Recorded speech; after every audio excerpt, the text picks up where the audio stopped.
Right now in America, we're depopulated, except for Muslims. And Muslims are having many more children than the rest of us. A taxi driver killed his 2 daughters in his taxi because they were dating non-Muslims. 143 cases that were judged under Sharia law in 22 states across the country. You don't see Saudis blocking the streets to pray on the street. So how come they do this in Western countries, in Christian countries? Why do they feel the need to do it in New York or in Chicago or in Minnesota or in Michigan or soon to come to, you think you're not next? Think again. It's only a matter of time until they get the numbers and start electing their own mayors and their own city council and their own everything. Islamic infiltration and dominance, and they don't need to fire a bullet. Welcome to Tipping Point. I'm just about to introduce the show. Before I do that, let me say, if you haven't subscribed to this channel, would you take just a minute, hit the subscribe button right there. Also, the like button. When you subscribe, that means you're going to get all the information that comes from us automatically. And when you push like, it means other people are going to find out about us. So please, if you haven't done that already, go ahead and do that. And now we're going to go to the show. Welcome to Tipping Point. I'm Jimmy Evans. On today's show, I'm going to be joined by Brigitte Gabriel. She's a national security expert, and we're going to be discussing world events, the Middle East, and Islamic terrorism. Brigitte is a legal immigrant from Lebanon, and she grew up witnessing the atrocities of terrorism and war. She has a unique perspective you're going to want to hear. Before I introduce her today, I want to say thank you again for helping us reach our Magen David Adom goal last quarter. Because of your generosity, we were able to purchase 2 ambulances, fully fund 2 scholarships for 2 paramedics to complete a 3-year training program, and provide over $43,000 in much-needed medical supplies. Thank you so much for helping us do that. That's so exciting. Now the Lord is opening a new door, the chance to participate directly in Bible prophecy by bringing Jewish families home to Israel. Your giving between now and the end of February to support Tipping Point Ministries will also help bring a Jewish person home to Israel. Between now and the end of February, Tipping Point Ministries is partnering with the International Fellowship of Christians and Jews with a goal: bring 25 people home. That's 5 families of 5. With your help, we can make it happen. Give online today at endtimes.com/donate. We have an incredible opportunity right now to be a part of making Bible prophecy come true. Jews from over 50 countries are making Aliyah. Aliyah is a Hebrew word, means to go up or to ascend, returning to Israel exactly as the prophets foretold. Ezekiel 36:24, God says, I will take you from among the nations, gather you out of all the countries, and bring you into your own land. Jeremiah 31:10, God says, he who scattered Israel and will gather him and keep him as a shepherd does his flock. That isn't poetry, it's prophecy being fulfilled right before our eyes. Every plane landing in Tel Aviv is a sermon on the faithfulness of God. Why this matters now is anti-Semitism has increased 340% since 2022. In France, Jewish families are cursed on the subway. In Ukraine, they're caught between war and persecution. The ancient hatred is rising all over the world, but God has provided a refuge, Israel. And he's calling us to help get his people back there. Now go to endtimes.com/donate and give to help make this a reality for 25 Jews to return home to Israel. As my thank you for your giving, I'm going to send you a digital copy of my book, I Am David, 10 Lessons in Greatness from Israel's Most Famous King. That book will bless you as you're being a blessing to help people return to Israel and also to support Tipping Point Ministries. Thank you so much for partnering with us to fulfill God's mission and to bless Israel. Right now, I want to welcome Brigitte Gabriel to join me in discussing world events and what is happening in Israel and the Middle East. Brigitte is a national security expert and chairman of the actforamerica.org. She's a globally recognized expert on national security, terrorism, and geopolitics, and one of the most influential voices defending Western civilization. A legal immigrant from Lebanon, she survived the horrors of the Lebanese Civil War, spending 7 years in an underground bomb shelter, which gave her unparalleled first-hand insight into radical extremism and the value of freedom. Brigitte is the founder and chairman of Act for America, the largest national security-focused grassroots organization in the country, and a New York Times bestselling author. I'm honored to have her joining me. Brigitte, thank you so much for being with me today. Thank you for having me with you. I'm honored. Well, you have such a wonderful cause, Act for America, that we're going to talk about here in just a minute. But you have been on a campaign for many years exposing Islamic terrorism. You're a national security expert. You're a worldwide expert on world affairs. But I want you to start, if you would. I said in the introduction, and I read in one of your books here, you spent 7 years in an underground bomb shelter as a young girl growing up in Lebanon. I mean, that's just incredible. Would you share just a little bit about your background to kind of help people understand your passion and your convictions related to this issue? Thank you. Well, they say what doesn't kill you makes you stronger. I grew up in Lebanon, what used to be the only majority Christian country in the Middle East. Most people don't know that. We were open-minded, we were fair, we were tolerant, we were multicultural. We prided ourselves on our multiculturalism. We welcomed everyone into our country because we wanted to share with them the westernization we had created in the heart of the Middle East. Muslims used to send their children from all over the Arabic world to study in our universities because we had built the best universities in the Middle East. They graduated and worked in our economy because we had built the best economy in the Middle East, even though we did not have any oil. Unfortunately, we imported people into our country that did not share our values because we were nice and we wanted to be nice and good and all of that stuff. And once they had enough numbers in the country, they turned against us and started saying how much they hate us, how they wanted to change our country. And we didn't believe them. We refused to read the writing on the wall. And because of that, when they declared war on us in 1975, the civil war in Lebanon broke. And a lot of people call it civil war. It was basically a war between the people that we imported into the country, like the Palestinians, who were majority Muslims, who put their heads together with the Muslims in Lebanon because they became the majority and started killing the Christians. My 9/11 happened to me in 1975 when the combined forces of Muslims and Palestinians bombed my home, blowing it up, burying me under the rubble wounded.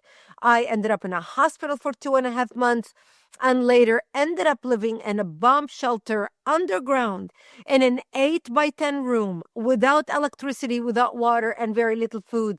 And that's where I lived for the next 7 years of my life, robbed of my youth. Wow. Well, when you grow up like that and you see the reality of Muslim terrorism, Islamic terrorism in your neighborhood and, blowing up your home, I mean, it creates within you, when people hear you, and I've listened to you for many years, and you're such a champion, Brigitte, and you have been talking about this for so long. And now we're waking up in the West and we're just realizing the dangers of this Islamic terrorism, but also when their numbers increase. And I live in the Dallas-Fort Worth area. And so we've seen the rise of Sharia courts. And now the state of Texas outlawed Sharia law, but that hasn't changed anything really. We see communities, they're trying to develop Epic City here in the Dallas-Fort Worth area, a Muslim community, which there's been a kind of an uprising against. But you've been talking about this for a long time and blowing the alarm. Now you're the founder and chairman of Act for America. Now this is the largest national security focused grassroots organization in America. Could you talk about that? Why you started that and what you guys are accomplishing? Yes, I started Act for America to basically protect the country. When I was a little girl, when I was wounded in the hospital, going from one surgery to another, I would ask my father, why did they do this to me? And my father would tell me they hate us because we are Christians. They consider us infidels and they want to kill us. So I learned since I was a 10-year-old little girl that I am wanted dead simply because I was born into the Christian faith. On 9/11/2001, my children came home from school. They didn't tell them at school what had happened that day. And my daughters walk home, and I'm watching the images of the World Trade Center fall down, being replayed again and again and again. And my youngest daughter sat next to me. She was around my age when I was wounded. She was 10 years old. And she said to me, Mommy, why did they do this to us? And I found myself Jimmy, looking into my daughter's eyes and repeating to her the same words my father said to me. They hate us because they consider us infidels and they want to kill us. Here we were 2 generations apart. I was a young Lebanese girl who spoke Arabic. She's a young American girl who spoke English. 8,000 miles apart, 2 continents apart, 30 years apart, and I found myself repeating to my daughter the same words. That day was my defining moment. That day I vowed that I will do everything I can so my daughter will never have to look into her child's eyes and repeat to him or to her yet unborn what my daddy said to me and what I had to say to her. That day I was reborn as an activist. September 11th happened on a Tuesday morning. I laid in my couch in my family room watching television in my pajamas until Sunday, praying, God, what can I do to make a difference? Use me as your instrument of change. You see, Jimmy, I'm a firm believer that every single one of us is born for a destiny, has a destiny to fulfill, has a purpose in life. And no matter what happens to us in our life, no matter what trials and tribulations we go through, they are nothing more than stepping stone to refine us so we can serve our purpose. They're nothing more than preparation. And I realized I need to start an organization in the United States that will not only educate people about the problem, but will mobilize people to impact policy, to be effective. Effective is my favorite word in the English language. And that's why I launched Act for America, because I wanted to educate people and I wanted to empower people to take action, to mobilize and organize in order to make a difference for the country. And I'm proud to tell you that now we have 5 million members nationwide. We have passed 300 bills at the federal level as well as the state level to protect the country. You mentioned Sharia law. Texas passed Sharia law. We were the ones who passed the Sharia law in Texas twice. We started in 2009, and to show you the apathy in Texas, when we introduced the bill called American Laws for American Courts, because at that time, nobody had the backbone to even call it Sharia law. So we wanted to introduce a law that says no law that is not compatible with the U.S. Constitution should be allowed to be used in any American courtroom. Because we wanted to make sure that if you're a British company, if you're an American company doing business with a British company, and you have to go to litigation, okay, fine, they want to use British law, that's fine. It is compatible with the U.S. Constitution.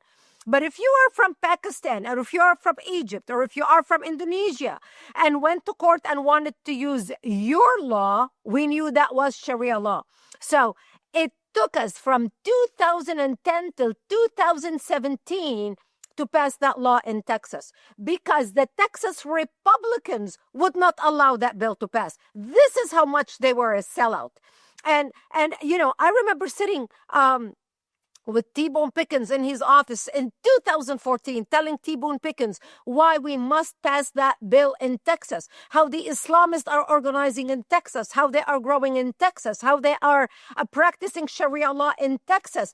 Most people don't realize that Texas was the first state in the United States to introduce Sharia court in 1991 in Richardson, Texas, and then the rest of the states started following. Different Islamic communities learned what the Muslims did in Texas, and they started duplicating it in other states in the country. And when T-Bone Pickens called the state legislatures in Austin, I was sitting next to him telling them, what is this about? We hear you guys are blocking this bill to pass a bill that will block Sharia law.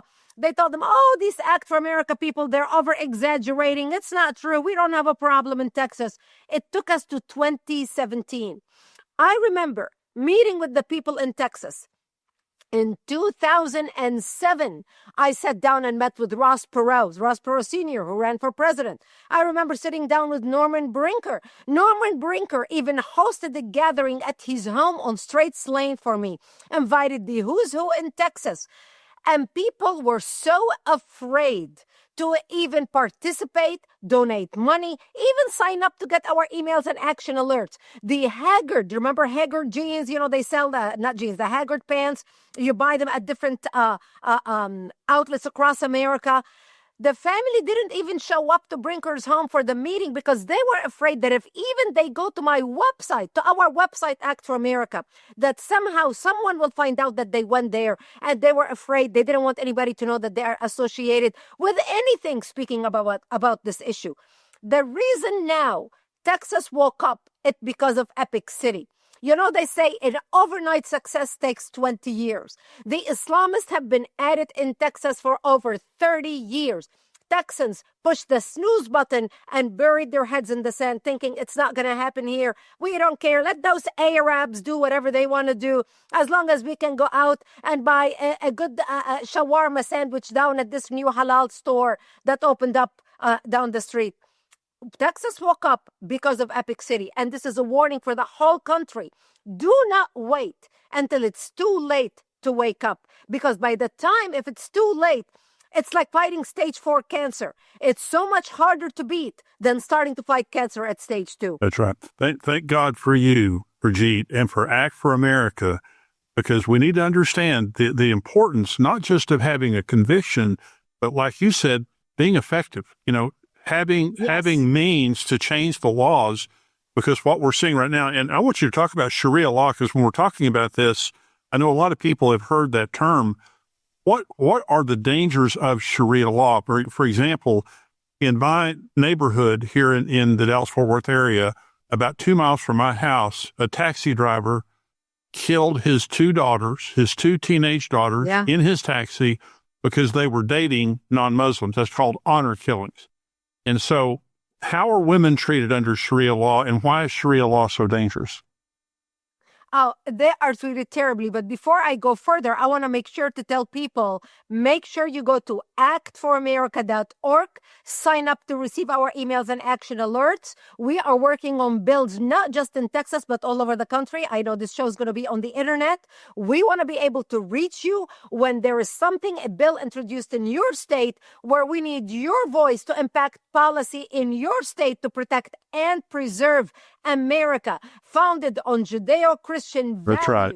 This is the country we need to protect. So why we are concerned about Sharia law? By the way, Sharia law, we have documented by 2014, Jimmy, 143 cases that were judged under Sharia law in 22 states across the country. 22 states, 143 cases. And that was back 10 years ago, over 10 years ago. God knows what it is today. But like you said, Sharia law is exploding. Sharia courts are exploding nationwide as well as in Texas at such a rapid speed.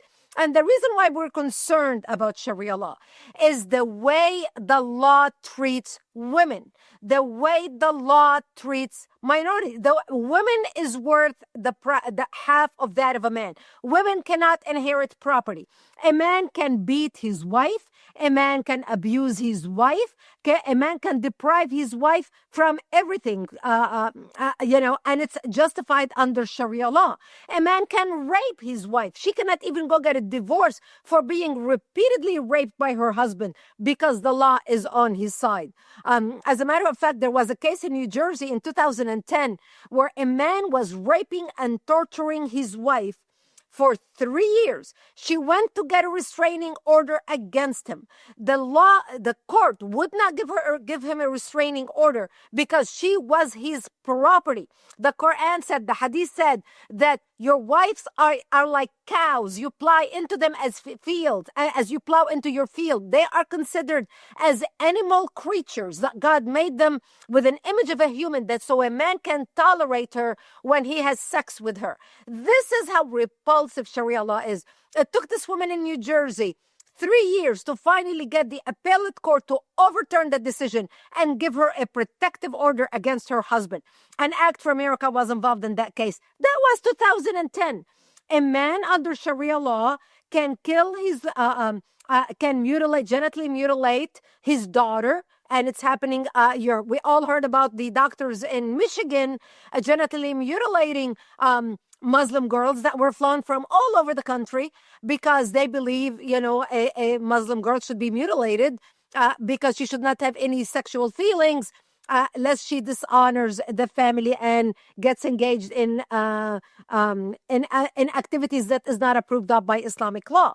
sexual activity. And that's exactly why the husband, the father, like you mentioned, two blocks from your house, where you are in Texas, killed his two daughters in an honor killing and escaped. And he was hidden by Muslims who hid him because it is justified under Islamic law. So these are the laws that we are very much concerned about. We do not want this in our country. Women deserve better in our country. Absolutely. And that's why we are fighting it. I was speaking in Egypt, and this was a Christian church I was speaking in, but all the members of this church were ex-Muslims. And the pastor, and I was speaking on marriage, and the pastor said to me, every man who becomes a Christian and comes to this church, I have to tell him to stop beating his wife. And I said, why? He said, because they're taught to beat their wives. They're taught from birth to beat their wives. And it just shocked me, but that's a part of the Muslim culture. Now, it's my understanding, does Sharia law allow the men to marry young girls? Is that a part of Sharia law?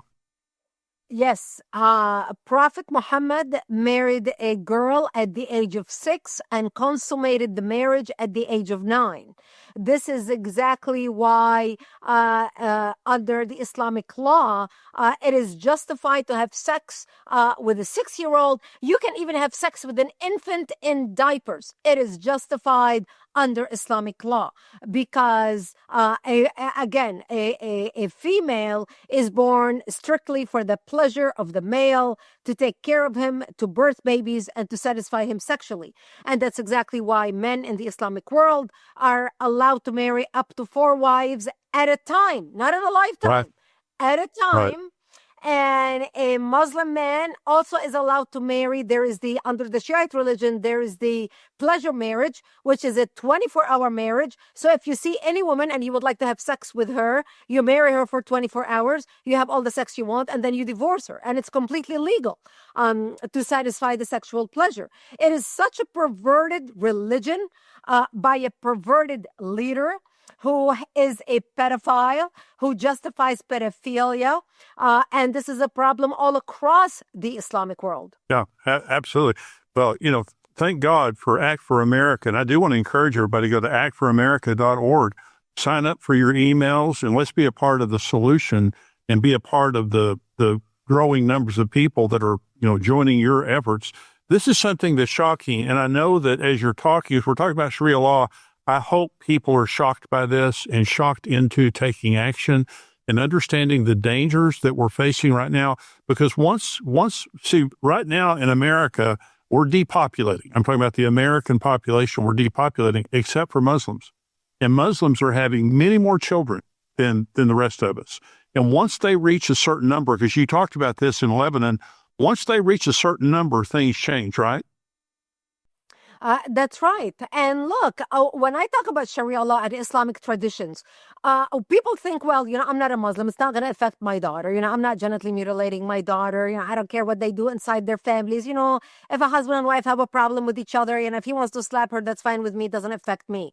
What affects you is when they become the majority in your city and they start blasting the Islamic prayers 5 times a day. Look what's happening in New York. In New York City, look what's happening in Michigan right now. And there is not a darn thing anybody can do about it. And in New York, they are blocking streets, praying in the middle of the street. Why? There is a mosque right around the block. How come they're not praying inside the mosque? They are praying out on the street. I grew up in the Middle East. Not once did I ever see Muslims blocking the streets to pray.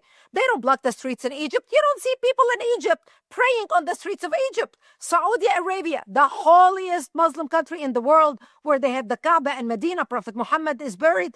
You don't see Saudis blocking the streets to pray on the street. So how come they do this in Western countries, in Christian countries? Why do they feel the need to do it in New York, or in Chicago, or in Minnesota, or in Michigan, or soon to come to Texas? If you think you're not next, think again. It's only a matter of time until they get the numbers and start electing their own mayors and their own city council and their own everything to say, we want to have prayers 5 times a day, blasting from the muezzin, and this is our freedom of religion, and there's not a darn thing you can do. It is coming. So this is why this issue affects you. This is why you need to speak up now before too late. If people spoke up in Texas back in 2007, 2009, 2012, 2014, 2016, 2018, you would not be fighting Epic City in 2026. So if you think it's not coming here, if you do not want Islamic Muezzin blasting the prayers in your major cities in Texas by 2035, now is the time to speak up. Now is the time to organize. Go to our organization, go to actforamerica.org right now. Click on Join Us. Start a chapter in your community. We just launched our chapters. We have 16 chapters starting in Texas. We want you to join us. And if you are watching us from any other state in the union, because this show is going to be on the internet, go to actforamerica.org, click on Join Us, start a chapter. Wherever you are, start a chapter, join a chapter, volunteer, sign up to become to receive our emails and action alerts. And if you don't have time to volunteer and you don't have time to start a chapter and you are very busy to give of your time, support us with your finances. Even as a Patriot Talk partner at 50 cents a day, whatever your spare change may be, stand with us as a member. Right now, we are launching our 2026 campaign. We are asking people to stand with us as Patriot partners at $26 a month.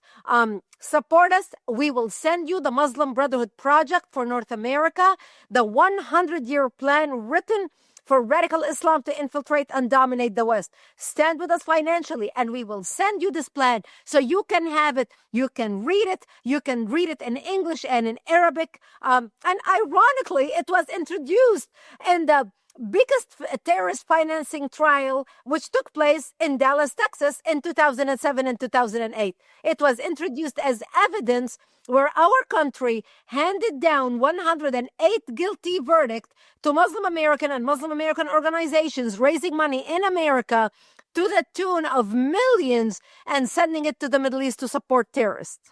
I tell you, I hope everyone will go to actforamerica.org and sign up and also support you financially, because what you're doing is absolutely critical at a critical time. Brigitte, you're a national security expert. What is your main concern for America right now? Islamic infiltration and dominance, and they don't need to fire a bullet.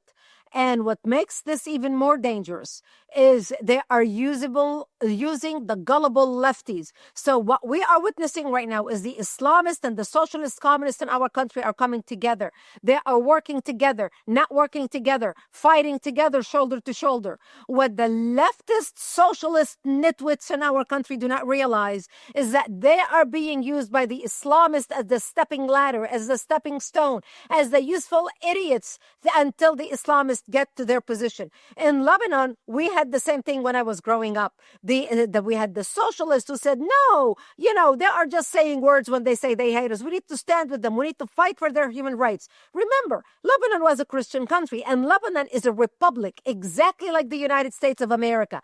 That's what most people don't realize, because when you think about the Middle East, you think of all dictatorships and one-man regime, royal families in the Arabic world, with the exception of the State of Israel.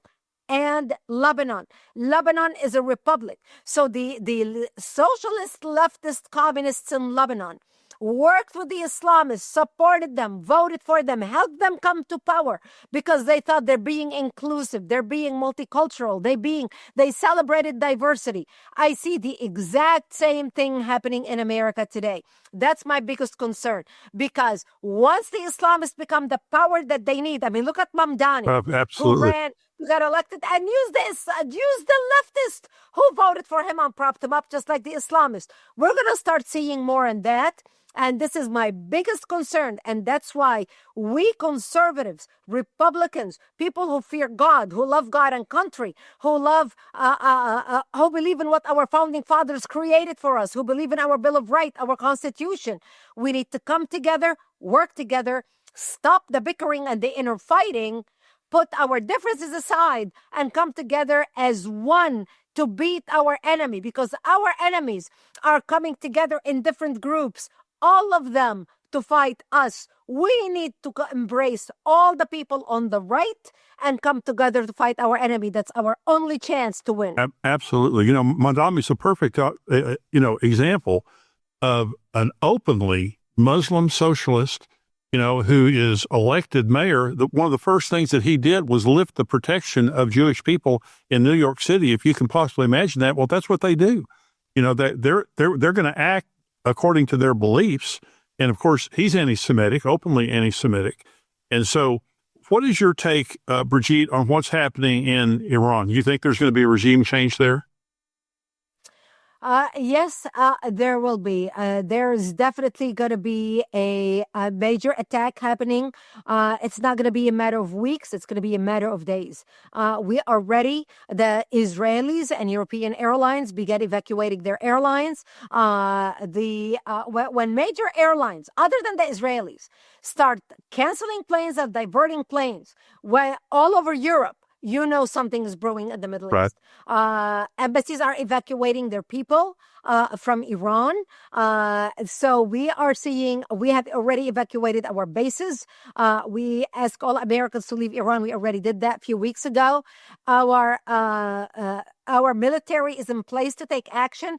We're not going to go in and do it personally. We are going to help get rid of the leaders so the people of Iran will be able to do the fighting, to be able to take back their country. This is going to be, we are giving the Iranians the victory that they deserve and the victory that they need to claim. Yes. This is going to be their victory, not the victory of the United States. While we can go in and do it in a split second, we're just being very careful on how we take care of the Iranian regime to make sure that it doesn't look like America went in and did it, and that the Iranians would look and take pride in the fact that they were able to liberate themselves, that they will be able to govern themselves, and they will be able on their own to develop a close relationship with America and Israel. And that will transform all of the Middle East. Once the Iranian regime falls, then we're going to be able to see the domino effect of peace, of the Abraham Accord being signed all over the Middle East, Lebanon, Syria, Iran. I think it's going to transform not just the Middle East, but the rest of the world. That's fantastic. I just totally agree with that. And I pray everything you just said happens just as you said it. One of the issue I want you to talk about, if you would, what is your opinion of President Trump's 22-point peace plan related to Gaza and Hamas? You think that has a chance of ever happening? President Trump put a board of peace together because he wanted to make sure other countries in the world have a vested interest in finding a solution to the Palestinian problem. This way, it doesn't look like America and Israel are going in and America and Israel are just taking over and occupying the territory and, the colonialist America and Israel. What he has brilliantly done is bring together the world body. Leaders, I think we are up to now 30 countries from around the world who joined the Board of Peace, who are going to have a vested interest in defending the territory, contributing to the building of the territory. Now, my concern is two people on that board, the Qatari representative and the Turkish representative. Both these representatives are friends with Hamas. They are friends with the leaders of Hamas. They have taken pictures with the leaders of Hamas. I think there is intermarriage between the two. And so we're asking them to defund Hamas. How are we going to be able to defund Hamas while we have these two people on the board? It'll be very interesting to see if the board in general will be able to override the damage that the representative from Qatar and Turkey are going to be able to do. Yes. Well, I so appreciate you being with me today. Now, actforamerica.org. Is there any place else that they can go to find out more about what you're doing, or is that the main place to go? I want people to go to actforamerica.org, and I want you to remember this name. I named the organization Act for America. Not think about America, not hope for America, not wish for America, not pray for America, but what? Act for America. Because we can think and wish and hope and pray, but without taking action, nothing happens. We all pray for our country. We all hope for our country. But God uses people as his instrument of change. God doesn't change the world through lightning in the sky. God uses his people as his instrument. As Christians, to whom much is given, much is required. We are required to become engaged. We are required to take action. We are required to preserve the greatest Christian country on the face of the planet.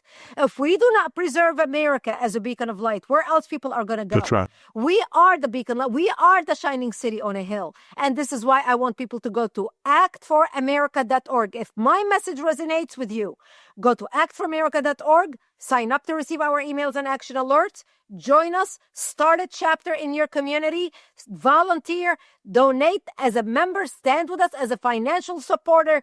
Together, we can make a difference for our country. I pray everyone will do that. You are a champion. You are so inspirational. I've been seeing you and hearing you for years. You're just inspiration. I thank God for you.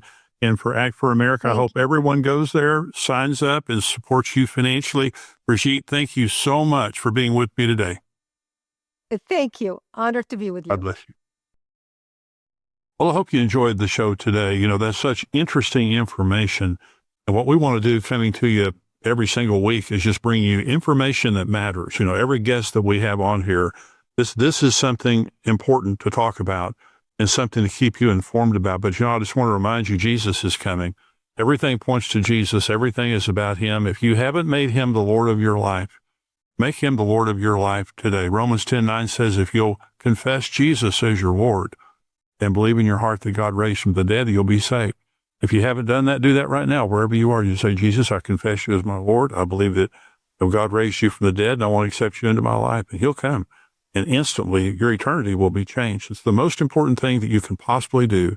Your entire eternity depends on your relationship with Jesus Christ. It's by grace that we're saved. It's very simple. Doesn't matter how bad you are or how bad you've been, we're all saved by grace. So just take time today to invite Christ into your heart if you haven't done that already. I want to thank you for being a subscriber, for being a part of this family of believers. We are heralding the return of Jesus Christ. We're remembering that we're living in a time when Bible prophecy is happening all around us, and Jesus' return is imminent. And so I tell people, plan like Jesus isn't coming for 100 years. Keep living your life. Don't stop living your life, but live like he's coming today, because he could. And so, again, thank you for being a subscriber here. You can go to endtimes.com/donate, and you can give a gift in addition to your subscription. You can give a special gift and help us with now bringing 25 Jews home to Israel as you support Tipping Point Ministries. Remember prayer at endtimes.com if you need prayer. Also, remember that we have testimonies at endtimes.com. If you have a testimony of how God has blessed you through this ministry. And also, we have the questions at endtimes.com. If you have questions that you want to ask, we answer questions every week here on Tipping Point. And so if you have any questions you want to ask, just go to questions@endtimes.com and put those right there. Again, God bless you. Thank you for joining us today. Bye-bye.